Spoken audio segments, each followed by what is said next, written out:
എല്ലാവർക്കും നമസ്കാരം. ഞാൻ ഇന്ന് നിങ്ങളോട് സംസാരിക്കാൻ പോകുന്നത് വിൽ പവറിനെ കുറിച്ചാണ്. അതായത് മനസ്സിൻ്റെ ശക്തിയെക്കുറിച്ചാണ് സംസാരിക്കാൻ പോകുന്നത്.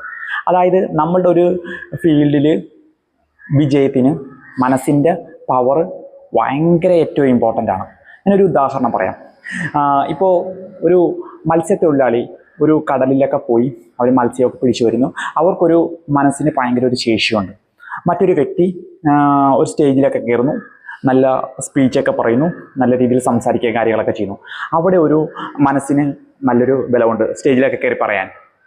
ഈ സ്റ്റേജിൽ കയറി നല്ല സ്പീച്ച് പറയുന്ന ഒരു വ്യക്തിയെ മത്സ്യബന്ധനത്തിനോട്ടൊന്ന് വിട്ടു നോക്കി.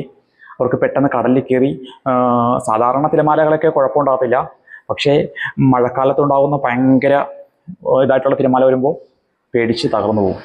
ഇതേ അവസ്ഥ തന്നെ ഒരു മത്സ്യത്തൊഴിലാളിയെ വിട്ടെ. ഒന്ന് രണ്ട് പേരുടെ മുമ്പിലൊക്കെ ആണെങ്കിൽ അവർ എന്തെങ്കിലും വാക്കുകളൊക്കെ പറയുമായിരിക്കും. പക്ഷേ നല്ലൊരു സ്റ്റേജ് ഓഡിയൻസ് അങ്ങനെയൊക്കെ വരുമ്പോൾ ഉള്ളിൽ ഭയവും ആങ്സൈറ്റി ഒക്കെ വരാൻ തുടങ്ങും, അല്ലേ? അപ്പം എന്തുകൊണ്ടാണ്? അവരവരുടെ ഫീൽഡിൽ അവരവർക്കൊരു പ്രത്യേക ധൈര്യമുണ്ട്. അതെങ്ങനെയാണ് അവർ ആർജിച്ചത്? അവർ നിരന്തരം ചെയ്യുന്ന ഒരു ശീലം കൊണ്ടാണ് ആ ഒരു വിൽ പവർ ആർജിച്ചെടുത്തിരിക്കുന്നത്. ഒരു സ്പീച്ച്, ഒരു നല്ലൊരു വാക്ക് സംസാരിക്കുന്ന സ്റ്റേജിൽ കയറി ഓഡിയൻസിനെ ഫേസ് ചെയ്യുന്ന വ്യക്തി ക്രമേണ ചെറിയ ചെറിയ രീതിയിൽ ഓഡിയൻസിനെ ഫേസ് ചെയ്ത് അവർക്ക് നല്ലൊരു പവർ, വിൽ പവർ അതിൽ നിന്നൊരു ആർജിച്ചിട്ടുണ്ട്. ആ അറിവ് ഉണ്ടായിട്ടുണ്ട്. എങ്ങനെ പ്രസൻറ്റ് ചെയ്യണം, എങ്ങനെ അവതരിപ്പിക്കണം എന്നൊക്കെയുള്ളൊരു ധാരണ കിട്ടും. ഇത് സെയിം ഇത് തന്നെ എന്താ പറയുന്നത്, നമ്മളുടെ മത്സ്യത്തൊഴിലാളികളുടെ ഉണ്ട്. അവർക്ക് തിരമാലകളോടെ എങ്ങനെ, എവിടെയൊക്കെയാണ് അടിയൊഴുക്ക്, എവിടെയുണ്ട്, എങ്ങനെയൊക്കെ നീന്തി കയറണം, എങ്ങനെയുള്ള കാര്യങ്ങളൊക്കെ എന്താണ്, എന്തൊക്കെ കൃത്യമായ ഐഡിയ അവർക്ക് കിട്ടിയിട്ടുണ്ട്. ആ ഒരു ഐഡിയയും ആ എക്സ്പീരിയൻസുമാണ് അവർക്ക് ആ ഒരു ധൈര്യം കൊടുക്കുന്നത്.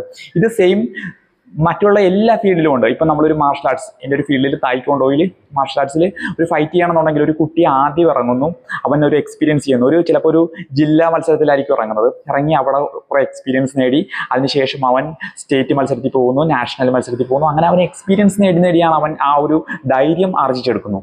ആദ്യം നമ്മൾ അക്കാഡമികളിൽ അവൻ ഫൈറ്റ് ചെയ്ത് സ്റ്റാർട്ട് ചെയ്യും. ഇതുപോലെ തന്നെ എല്ലാ മേഖലകളിലും ഉണ്ട്. ഒരു ഡാൻസ് കളിക്കുന്ന കുട്ടിയാണെങ്കിൽ ഒരു സ്റ്റേജിൽ ചെന്ന് ഓഡിയൻസിനെ ഫേസ് ചെയ്യുന്നത് എങ്ങനെയായിരിക്കും? ആദ്യമൊക്കെ ഒരിത്തിരി ഭയവും കാര്യങ്ങളൊക്കെ ആയിരിക്കും. പിന്നീട് അതിനെ ആർജിച്ചെടുക്കും.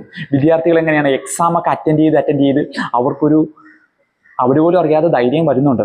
അങ്ങനെ ഓരോ ഫീൽഡിലും അതിൻ്റേതായിട്ടുള്ള വിൽ പവർ ഉണ്ട്. ഇന്ന ഫീൽഡിൽ മാത്രമല്ല ധൈര്യം വേണ്ടത്, വേറൊരു ഫീൽഡിന് മറ്റേതായ രീതിയിൽ വിൽ പവറും ധൈര്യവും ആവശ്യമാണ്. അപ്പം നമ്മൾക്ക് എങ്ങനെ ഇതിനെ കൂട്ടിയെടുക്കാൻ പറ്റും? നമുക്കിത് കൂട്ടണമെന്നുണ്ടെങ്കിൽ ഒരേ ഒരു മാർഗ്ഗമേ ഉള്ളൂ. നമ്മൾ പ്രവൃത്തിയിൽ മുഴുകുക എന്നുള്ളതാണ്. അതായത് നമ്മൾ അതിനുവേണ്ടി എന്തെങ്കിലും ബുക്ക് വായിക്കുക, മറ്റു കാര്യങ്ങൾ ഐഡിയ ഒക്കെ കിട്ടുമെന്നേ ഉള്ളൂ. പക്ഷെ നമ്മൾ ആക്ഷൻ എടുക്കാതെ നമുക്ക് റിസൾട്ട് ഉണ്ടാകത്തില്ല. കാരണം ആക്ഷൻ എടുക്കുമ്പോഴാണ് നമ്മൾ സ്ട്രഗിൾ ചെയ്യുന്നത്. നമ്മളൊരു കാര്യത്തിന് വേണ്ടി ഇറങ്ങുമ്പോൾ നമുക്ക് അതിൽ അനുകൂലമായിട്ടുള്ള ഒരു സാഹചര്യമായിരിക്കത്തില്ല. നമുക്ക് ഫെയിലിയർ ഒരുപാട് നേരിടേണ്ടി വരും. അതായത് നമ്മൾ ആ കാര്യത്തിൽ എടുക്കുമ്പോഴായിരിക്കും ഡിസ്റ്റർബൻസ് വരും, നമുക്ക് വേണ്ട സാഹചര്യങ്ങൾ കിട്ടാതെ വരും. അപ്പം എല്ലാം നമ്മൾ സ്ട്രഗിൾ ചെയ്യും, നമ്മൾ പരാജയപ്പെടുമ്പോൾ നമ്മുടെ കോൺഫിഡൻസ് ഇടിഞ്ഞു പോകും, നിരാശ വരും, മറ്റുള്ളവർ നമ്മൾ പരിഹസിക്കും. ഇതൊക്കെ വരുമ്പോൾ നമ്മൾ എന്ത് ചെയ്യും? പിന്നെയും നമുക്ക് നിൽക്കാൻ പറ്റത്തില്ല. പിന്നെയും നമ്മൾ അതിനു വേണ്ടി പരിശ്രമിച്ചുകൊണ്ടേയിരിക്കും. അങ്ങനെ പരിശ്രമം തുടരുന്നതോടെ എന്ത് ചെയ്യും? നമ്മൾ പോലും അറിയാതെ നമുക്ക് വിജയം നേടി വരും. അതോടൊപ്പം തന്നെ നമ്മളുടെ മനസ്സിൻ്റെ ബലവും കൂടി വരും. അപ്പം ഇത് ആർജിച്ചെടുക്കണമെങ്കിൽ ഒരേ ഒരു മാർഗ്ഗമുള്ളൂ. എന്താണ്? ആക്ഷൻ, പ്രവൃത്തിയിൽ മുഴുകുക എന്നുള്ളതാണ്. അപ്പം നിങ്ങൾ എല്ലാവരും പ്രവൃത്തിയിൽ മുഴുകുക. ആ ഒരു നിങ്ങളുടെ ഫീൽഡിൻ്റെതായ ഒരു മനസ്സിൻ്റെ ബലം ആർജിച്ചെടുക്കുക. അതോടൊപ്പം തന്നെ വിജയവും.